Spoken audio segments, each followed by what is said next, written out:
So yeah, it's incredibly exciting. Anytime somebody asks you, hey, do you want to come and give some really bad advice? I'm like, yeah, that's a terrific idea. I've never really gotten to do that, I've done that accidentally, but I get to do that on purpose. So I'm really excited about today. And to add kind of to Andy's video, I found some other really bad advice that people have received. Anybody like a Jimmy Fallon fan or anything like that? Yeah, so I kind of am, but my wife, more or less, she tells me about different things that are going on these late shows. And one thing that he loves to do is have people tweet. If you know what tweeting is and Twitter is, tweet about some really bad advice that they received. So just a few of the highlights, some of my favorites. So one guy said, when I was in Boy Scouts and we went camping, and my scout leader said, just use the leaves to wipe, and the leaves were poison ivy leaves. That is awesome. Awesome, great advice. Another one said, don't worry, baking soda and baking powder are the same thing, right? So, and that, especially guys in this room, that would be bad advice, because some of us would be like, oh, okay, I'll just put some baking powder in here, and brownies will be made, or baking soda, which I don't know, right? So another one, I gave a stranger super specific instructions on how to get somewhere, and then after she left, I realized I was thinking of the wrong place. So that's awesome. If you're on the receiving end of that, that's, thanks for your help. So I decided to participate in this and do my own tweet. This is my first tweet in over 2 years, right? So I'm surprised my account was active. And I tweeted this. Somebody advised me when I was a child, your boogies are dead brain cells. Anybody else, were you told that? Okay, I'm alone. If you eat those guys, you can bring the dead cells back to life, and you can be super smart. So thank you for that. I stand here today super smart as the lone boogie eater. That's not true, is it? All right, so sometimes we receive bad advice, and later on we can laugh about it, right? And that's okay, like everything that we've seen so far. But other times we receive bad advice, and it can be absolutely crushing. It can devastate us. It can destroy us. And so this morning, I want to give you more of that, right? Some bad advice that if you do the 4 things that we're going to talk about today, you will absolutely, it will be devastating to your life. And specifically, I'm going to advise you on how to be discontent. So if you came in, you walked in this morning, and you're like, I really want to be dissatisfied with my life. I just never want to have joy. I want to always chase after contentment, but not ever actually have it. You're in the right place, because we're going to tell you how to continue on or become discontent and dissatisfied with your life. Last week, Andy introduced this series, and he talked about how to be a lukewarm Christian, and he gave you 4 ways that you can do that. And so I'm going to follow along with that and give you 4 ways that you can be discontent. Now, I think if I really thought about it and we collectively put our minds together, we could think of a lot more ways that you can be discontent. But I'm going to give you 4 surefire ways that you can do this. And I want to get right into it. So here's the first way that we can do this. Believe that joy is dependent upon circumstances, your circumstances, whatever is happening in your life. Now, some of us, we look at that and we say, I already know that's a bad idea. I already know that's bad advice. If that's you, let me ask you this. How often do you adhere to this? So on the one hand, you're like, I know this isn't right, but how often do I adhere? And we live by this principle. We think that our joy and our contentment is contingent upon what's going on in our lives. And what ultimately happens when you follow this, when you believe this? Joy and contentment become things that kind of ebb and flow. Joy and contentment become things that you might somewhere down the line, somewhere down the road, out there in the future, you might grab hold of contentment, but right now, in the here and now, you never have it. I have a friend in Thailand, a 62-year-old taxi driver. Some of you guys remember me talking about him in the past. I got to baptize him 3 years ago. He's one of my very, very best friends in this world, and his name is Choke. And Choke's go-to phrase, he speaks both English and Thai. That's from driving all us foreigners around for all those years. His go-to phrase, though, is in the future. And he says it kind of funny, in the future, in the future, ... So he's talking about his 16-year-old daughter that has autism, and she dropped out of school a long time ago because they go to a special school, and they're still allowed to hit them with rulers and all kinds of bad things. So she obviously doesn't like school, but we both talk about like that stinks, but maybe you could find a school where that doesn't happen and send her there. And it's always, yeah, Matt, in the future. Like, dude, she's 16, and when I met her, she was 13, and like in 2 more years, she's going to be 18. When is this future going to come about? He always has financial struggles. He works 60 hours a week. He's not really good about the money that he does have and managing that. And again, when we talk about retirement, because you're 62, man, it's down the road.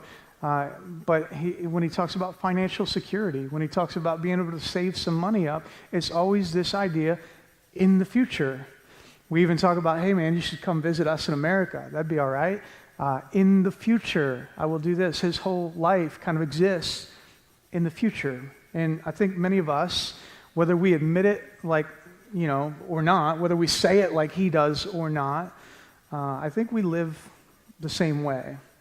We live saying, I'm going to have contentment, I'm going to have joy, I'm going to be satisfied when this happens. Once this relationship is restored, once my finances are finally in order, once my career is back on track, once we move into our dream home, once we have a child, once we get these crazy teenagers out of our house, right? Once we finally pay off their college debt and pay off all of our debt, once the doctors figure out what is wrong, once the doctors fix what is wrong, once this storm that's happening right now finally passes, we'll be content. How many of us live like that? We think it's just this next thing that has to happen, and once that thing happens, finally, we can have joy. But is it true? Is it true? Like, do we continually have joy once that thing happens, or is it actually true that something else happens, that there's something else that comes up, that there's this other circumstance that's not taken care of, and it prevents us from having that joy that we seek? Yeah, I think that's the truth. And Paul, he knows this all too well, and that's why Paul, he writes this: rejoice always, pray continually, give thanks in what kind of circumstances? All circumstances, for this is God's will, not his desire. It's his will for you in Christ Jesus. So apparently Paul didn't get this memo that said, hey guys, we only rejoice when rejoicing is called for. We only rejoice when there is a party. We only rejoice when life is good. He didn't get that memo that our joy depends on our circumstances. He says, rejoice always and give thanks in all circumstances. In Philippians, don't turn there, we'll get to there later. In Philippians, he says, I actually figured out the secret to being content. And we'll get to that in a few minutes. So clearly, contentment and joy, as they're spoken of in God's Word, have nothing to do with our circumstances. We can find contentment in that which transcends circumstances in the gospel of Jesus Christ. And again, we'll get to that in a few minutes. So first, you want to be discontent? Just be content when everything's perfect, right? And good luck with that. All right, number 2, forget about everything that God has done. So anybody have kids that have ever whined? Just a couple of us, right? So I have kids that like to do that. It's one of their favorite pastimes. We are, as missionaries, we do a lot of traveling. We do traveling when we're back here, visiting churches, visiting supporters, visiting family. We do a lot of traveling, to get here. We get on a plane that takes us literally from one side of the world to the other. We do a lot of traveling in Thailand for ministry purposes and for vacation. Sometimes missionaries go to beaches too, and we don't apologize for it. And we have some of the best beaches in the world over in Thailand. But what kills me is we'll be on our way to some of these most beautiful beaches with these awesome kids' water parks attached to them, or we'll be on a plane having lived in Thailand for the past 10 months, and we'll be on a plane to go see grandma, who we haven't seen in a long time, or see our cousins, and they're complaining on the plane, and they're complaining in the car. Right? And you guys know about this. And you can be on the way to Disney World and they complain. You're on the way home from Disney World and they complain. It's like, man, you just got to go to Disney World. Like, there's tons of kids, including mine, that they're not going to do that. They haven't done that. How are you complaining? And we do the same thing. We forget about what God has done. There's a guy in the Bible named David in the Old Testament, and he's the same David that slayed the giant Goliath, and then he fell in love with one of the king's daughters, and then the king eventually went after him and didn't want him to take his place and tried to kill David, and then eventually he does become king, and he then commits adultery, and then he commits murder to try to cover up that adultery. And then God, even after that, because he repents, he turns from that, God says, I'm going to give you an everlasting throne. But then his two sons die in succession. And he's like, well, how's that going to work? How am I going to have this everlasting throne when my sons are dead? And then he's given plans to build this temple where God is going to be with his people. And then he says, well, you can't build it. I'm just giving you the blueprints, but you're not going to be the one that builds this. You've got too much blood on your hands. And so David, at this, he could have complained. He could have counted up all of his problems. He could have forgotten about all the good things and just dwelled on the bad, but he doesn't. In Psalm 103, instead, he writes this, bless the Lord, O my soul, and forget not all his benefits. He forgives all my sins and heals all my diseases. He redeems me from death and crowns me with love and mercy. He fills my life with good things so that my youth is renewed like the eagles. So if you're like me, you often forget not all the bad, right? He says forget not all his benefits. We have this tendency to just dwell on all the bad stuff, all the negative stuff. We keep track of failures. We add up our problems. We tally up everything that stresses us out. And instead of being content and living with joy, we just keep getting more bitter about life. And what David knew and what we have to learn is this, that it's always better to count the good stuff and not the bad, especially when the good is really good. It's really good. So where I'm from, there are kind of two kinds of meditation, right? There's an Eastern meditation that we do in Buddhist countries like Thailand, and that's the kind of meditation where you kind of sit there and maybe you're Indian style and you go, you guys know about that. You've seen it in movies. Hopefully you haven't done that weird stuff. But what they're doing when they do that is they're trying to rid themselves of all of their thoughts, negative, positive, everything, and just be at peace with the world and just remove things from their mind. What biblical meditation is to think about all of the good things, think about who God is, think about what God has done. And I think this is sort of a lost art for Christians today. It's something that we absolutely need to get back to, spend some quiet time, and just recount. There's an old hymn some of us used to sing about count your blessings and know them one by one. We need to get back to that sort of thing. All right, so if you want to never be content, two things so far: conflate contentment with circumstances, and second, forget all of God's benefits. And here's a third thing we can do: don't see the big picture. Anybody here like to go to the gym? Anybody go to the gym, but you don't really like to, right? So yeah, that's a better question. Anybody here like to, or same thing, anybody like eat healthy food? Kind of like trying to watch, what you eat. So my wife does that. I'm in America. I'm going to eat what I want when in America. But when we did go to the gym, when I was a preacher back in Indiana, they gave us a YMCA Pass. All good churches should get their preachers free YMCA memberships. So we did that, and it was, I didn't love it.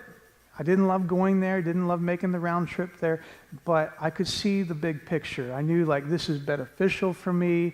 I feel better. Maybe I look better. I don't know. But it was good. And down the road, I would be able to play with my kids for a longer period of time, right?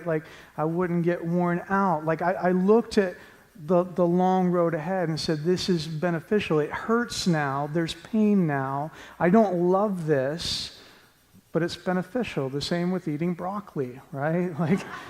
It stinks, but I promise you, it stinks in more ways than one. I promise you, it will be better than eating Twinkies, right? Which is like a delicacy that I bring to Thailand and share with my friend Choke. It's better for you in the long run.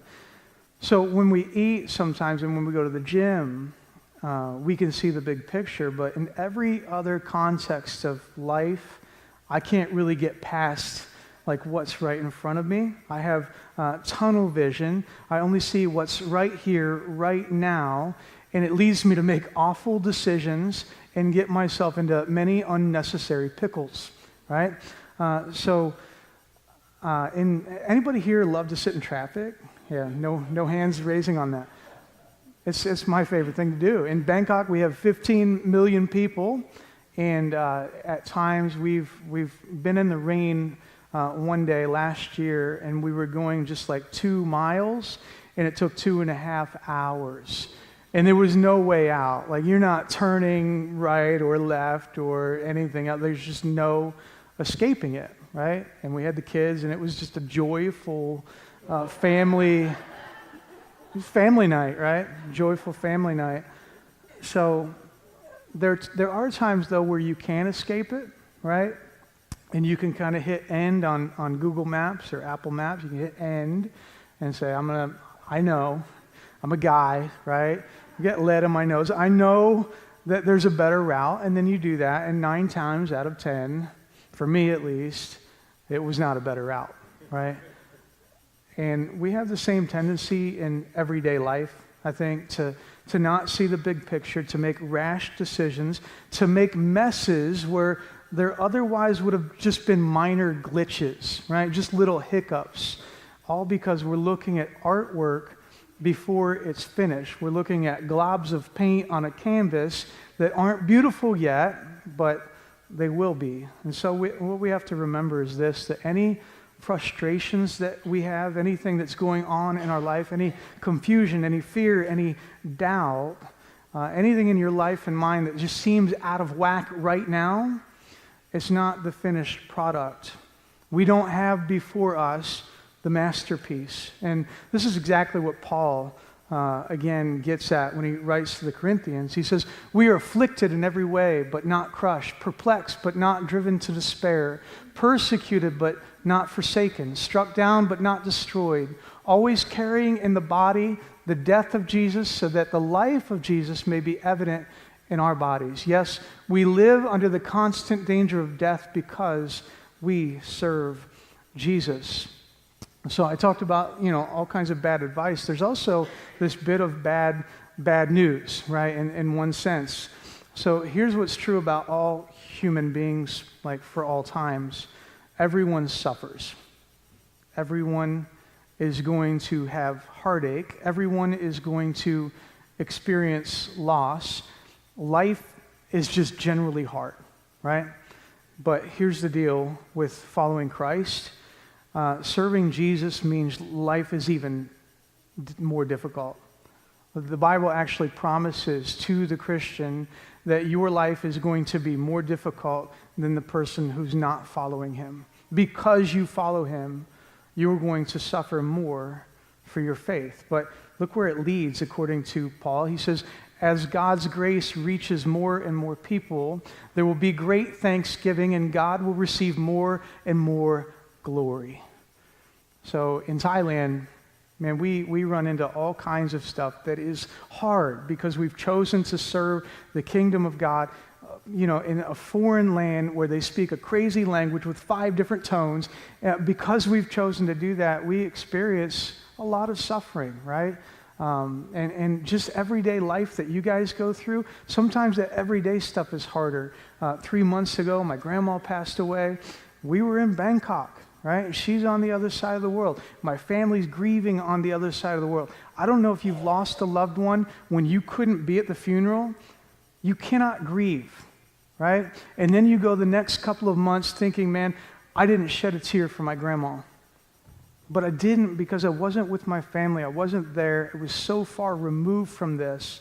And I'm telling you, it's stuff like that is hard. We breathed in some of the worst air in the world this past February and March. Some of the worst air that you could breathe. We had to wear masks every day. Our kids had to wear masks when they went to school. That stuff, it can be hard. Now, you don't have to be in Thailand to experience that, right? You guys know about suffering too. It's hard to serve God wherever you are, to sacrifice wherever you are, to be mocked openly or discreetly by your peers, by your coworkers, by your family. It's hard to be all in for Jesus. If you really follow him, you really love him, you completely give yourself to him, it, I promise you, is going to be hard. But look where it leads, according to Paul. More and more glory. More and more people coming to know Christ. And that's exactly why Paul can say this. Therefore, we do not lose heart. Though outwardly we are wasting away, inwardly we are being renewed day by day. For this light, momentary affliction is preparing for us an eternal weight of glory beyond all compare. So there is a cost to following him, but there's also a payoff. And when we see the big picture, more people coming to know him, God receiving glory, when we can see that, whatever this is in front of us, we can know, like Paul, it's a light, momentary affliction. This dude was beaten. He was stoned, like to the point of death and left for dead. I mean, you can read through some of his letters and read his own statements about the things that Paul himself had endured, right? And he's like, yeah, that time they beat me to the point of like an inch of my life. It's just a light, momentary affliction. No biggie, right? He can say that, and we can say that no matter what it is because he sees and we can see the big picture. So don't look at this, don't see the big picture, and you can remain discontent, right? So that's the third thing. Here's the fourth, and we'll be really quick, and it's very clear, isn't it? Live as a practical atheist. Have you heard this term before? First service, not a whole lot of people. So I'll just touch on my life experience. So I used to be a fish head. Anybody heard of a fish head before? Not many of us. So there's a band called Fish. It starts with a PH and not an F. And they were a jam band that kind of followed on the heels of the Grateful Dead. Anybody heard of those guys? All right, yeah. So, think hippies, right? So fish heads are modern day versions of deadheads. So I was one of those before I was a Christian. And so I would go to all the concerts, all the shows within 150 mile radius of my house. I would drive out. They do 3-day concerts, and I just loved it. I was a huge fan. I had a tie-dyed shirt collection. I had a hemp necklace. I wore that thing every day. I did not have dreadlocks, right? Didn't do that whole thing. But I was a pretty big, hippie kid back in the day. But sometimes I would go to shows, and I would, outside of the show, they had what was called the scene, right, or the lot. And so 4 hours, maybe 8 hours even, before the concert began, think like tailgating for a Buckeyes game or something, there would be all the people that were going to be in the concert. They would be gathered out there doing what hippies did, right? And you can kind of imagine. So I would sometimes encounter other guys that would be wearing like a Fish t-shirt, and they looked the part, and then we'd get into a conversation, and I'd be like, hey man, what's your favorite jam? What's your favorite song that Fish ever played? And they like couldn't name a song. And I'm like, dude, you're rocking the shirt, man. Well, what's your favorite album? I don't know. What other shows have you been to? What other cities, man? Like, what was your favorite show that you've been to? Oh, this is my first one, and I'm actually just staying out here and not going to the concert. You're like, dude, in what sense are you a fish head? Right? Like, you're just here, and you look the part, and you're acting the part, and you do have dreadlocks, and those are nice, man, but, I wish I could do that. But in what sense are we the same? In what sense are you following this band, right? And Christians, you see the correlation. You understand now what a practical atheist is. It's a Christian, and maybe they do come to the, we could say, concert. They come to the venue, right? They walk in, they sit down, they sing, they worship, they listen, but go through the everyday stuff of life, not thinking about Him, not thinking about His Word, right? That's what a practical atheist is. And you would look at this person and say, hey man, what's your favorite book of the Bible? Like, do you have kind of a life verse that you kind of live by? Or, hey, what's the gospel? And they're like, I don't know. Right? Do you pray? No, I don't know much about that. Oh. In what sense is that person a follower of Jesus, right? That's what a practical atheist, functional, practical. So I claim to love Jesus, to know Jesus, to follow Jesus, but in the everyday stuff of life, I'm nowhere near Him. And this isn't just like a person that might exist, every day. This could be my life. This could be you. This could be me, right? Like tomorrow, like here I'm preaching. Right? Here we're looking at the Word together, and tomorrow I might wake up and might kind of skip out on devotion time and might skip out on prayer and might not think a thought about God or His Son or His Spirit. Right? So this isn't necessarily a way that you always live, but it's something that you can easily step into, and once you step into it, you're probably going to stay there for a long time. And if you want to be discontent, live like that. Live like that. Claim a relationship with Jesus and a love for Jesus, but don't actually live for Him. Don't sense His presence in your life on a day-to-day basis. And if you go through life like that, I guarantee you're not going to have joy. You're not going to have contentment. You're not going to be satisfied. And Paul, he speaks to this, Philippians 4. He says, rejoice in the Lord always. Again, I say rejoice. Let your gentleness be known to all. Rejoice, for He is near. That's the key. That's the key. I shared this with the first service. We were on our way here, actually on our way to Starbucks, because my wife, she had to get some Starbucks. And the kids are fighting already. I'm like, man, don't you forget that great breakfast you had at the Holiday Inn, man. Like, remember your blessing. And so I said, pause. I'm going to pray. We got to stop what we're doing right now and clean this mess up. And I just said, I prayed and just reminded all of us in the context of that prayer, God is here. He's right here. He's not somewhere out there, somewhere over there. He's not back in Thailand. He's wherever we are. He sees it all. He hears it all. He knows it all. And man, I, for one, don't live like that every minute of every day. And we need to. We need to. So I want to challenge you to live right here in this moment in absolute acceptance of the fact that He is near, that the Father who made us, the Son who died for us, the Spirit who lives in us, they are as present as the person next to you is. Right? And if you live that way, you will find contentment. You will find joy. I just think not enough of us, including myself, live in constant awe of this God, knowing that He is with us. So live outside that reality. Live as though He's not present. you will be discontent. All right, just one last thing I want to say, because we've given all this bad advice. I want to say something positive, right? If you do this, good things will come. So right here in Philippians 4, Paul says this: I know what it is to be in need, and I know what it is to have plenty. I have learned the secret of being content in any and every situation. Whether well-fed or hungry, whether living in plenty or in want, I can do all things through him who gives me strength. We usually memorize the last part of that verse, but I love the middle part. I've learned the secret of being content in any and every situation. So Paul, he's, as we stated before, he's just not worried about what happens to be going on in his life right now. He's not waiting around for things to get better.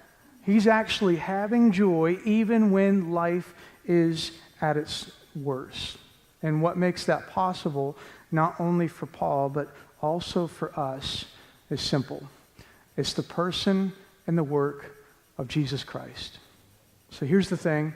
To the extent that you are overwhelmed by grace, you will be overcome with joy. I didn't do this last service, but I'll try to be quick and brief about it. Just a little picture of my testimony. Some of you guys remember it. But when I was 16 to 21 years old, I partied every which way that a person could party. And I looked for joy, and I looked for contentment, and I looked for happiness and satisfaction wherever I might find it. I turned over every rock and went looking for that stuff, and it led me to just awful places. It led me to awful people, right? And it was just a very dark period that, if I told you the details, you would be like, get that dude off the stage. Like, that dude is crazy, right? That's what I went through. Some of my college friends, Joe, he knows all about it. He's just like, man, that's crazy. So I won't fill you in. You can ask Joe and some of the other guys about that. But basically, one night I was at a bar, and I left the bar. My girlfriend at that time, she was a bartender. That was a good thing for me at that time, right? But not really. I left the bar and went to a coffee shop. My friends had invited me. They were musicians, and they were playing in a band. The coffee shop happened to be a Christian cafe. I didn't know it. So I walk in, and I do not belong in that place because I do not have coffee on my breath, right? I have something else, much stronger. And I don't know how I got there, but I must have driven myself, right? And so I'm there in the coffee shop, and my friend from high school, his name is Brian, he's there in the coffee shop, and he doesn't judge me, he doesn't criticize me, he doesn't say, man, I can't believe you just walked in here, and how did you get here? You smell like alcohol. He didn't say any of that.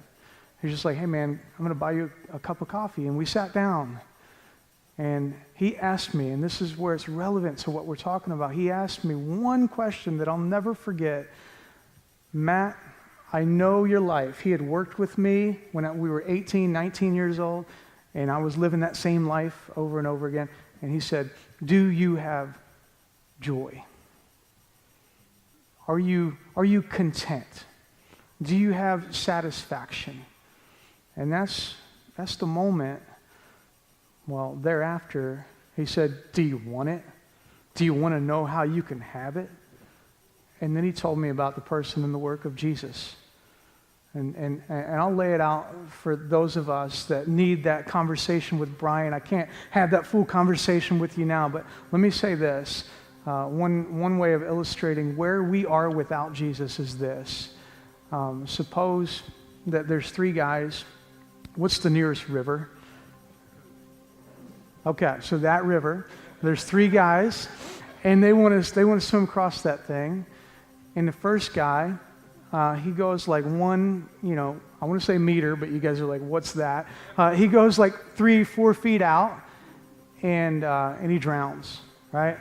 And the next guy, he swims about halfway across that river, and then he drowns. And then the third guy, and he's been swimming all his life, and he's a great swimmer. He goes all the way, and he gets within reach of the other side, and he drowns. Can the third guy look back at the other two guys and say, I'm less drowned than you? Nope, because he's drowned. And that's where we are. That's why we should be overwhelmed by the grace of God, because every one of us in this room, whether you lived my lifestyle or some other lifestyle that didn't have Jesus Christ front and center, we were drowned in our sin. We were far away. We were enemies of this God who came in and rescued us.